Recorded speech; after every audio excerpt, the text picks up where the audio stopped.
In about 5 years, when I live alone or with somebody who for some reason wants to live with me, I will be virtually unrecognizable to the vast majority of you. I will have shoulder-length hair, preferably dyed, thinner eyebrows. I will also be slimmer, have wider hips, a bigger chest, and most of this, actually all of that, will be because I will be taking estrogen to relieve myself of my gender dysphoria.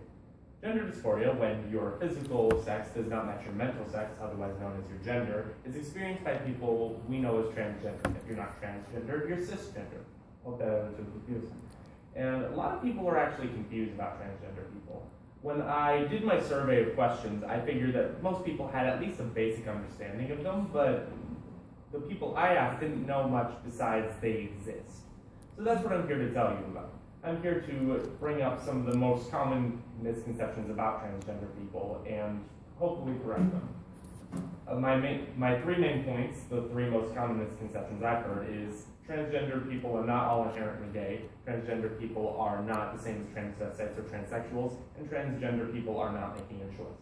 So, when your coworkers or colleagues or friends or children come out to you and say, I don't match, you at least have your opinion based on fact, not misinformation. Point one, transgender people are not inherently gay.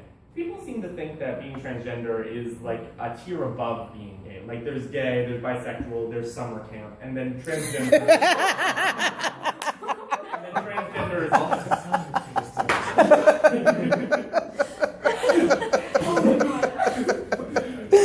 But that's not the case. In a survey by Walter Brockting, there we go. University of Sexuality professor at the University of Minnesota. I botched that up. He surveyed a bunch of transgender men who were born in women's bodies, and found that 27% were attracted to other men, 35% were attracted to women, and 38% were attracted to both. Some people seem to think that there's a connection between sexuality and gender, but that's not necessarily the case. Transgender people can be any sexuality, just like a cisgender person. In his book, You Can Tell Just by Looking at 20 Other LGBT Myths, Michael Bronski discusses the difference. Sexuality is who you're attracted to, and gender is who you are, whether that be male, female, or anything in between. There's infinite combinations. Beautiful little rainbow. Point two, transgender does not mean transvestite. The terms are often used interchangeably, and that's frankly incorrect. The definitions I'm about to give you are from Trans 101, a website specifically for informing people about transgender people, as well as Susan Scooty's article, Transgender versus Transsexual, What's the Difference? The three trans terms, apologies, I'm attempting to alleviate this alliteration annoyance. The definitions go as follows. Transvestite is just a cisgender person who cross-dresses. That's really it, unless you watch Rocky Horror. Transgender is someone who experiences gender dysphoria, and transsexual is someone who's gone through a complete gender reassignment surgery, complete with genital changes, hormone therapy, facial reconstruction, Adam's apple enhancing or shaving, stuff like that. And now let's get to the main point, the one that annoys me the most. Being transgender is not a choice.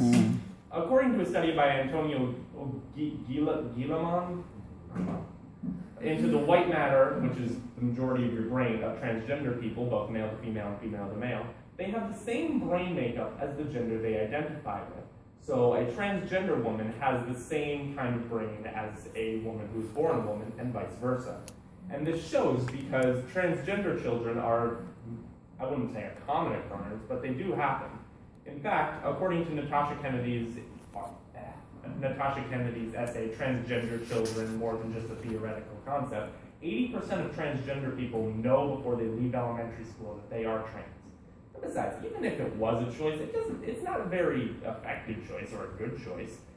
Being transgender is expensive. According to Cost Helper and an article by Gail Rosenblum published in the Star Tribune, gender transitions can cost anywhere from $50,000 to $200,000. That's a lot of money. You shouldn't spend it unless you need to make yourself comfortable with your own body. Hence. So let's recap briefly. Being transgender is not a choice. It doesn't mean you're gay, and it doesn't mean you're a transvestite. A lot of the hatred and fear of transgender people come from misconceptions like these. And you might not care. You might not care at all about the LGBT community, and that's fine. you can have your opinion, whatever. But it does matter to the friends and family of people who have died. These two people in the last month have killed themselves in the Charlotte area. They were 18 and 16. One of them hung himself and the other stepped into oncoming traffic because they dared to say, I'm a man, despite what I appear, and people didn't accept it. They died because of misinformation, and I will be damned if I let that happen again to anybody, ever.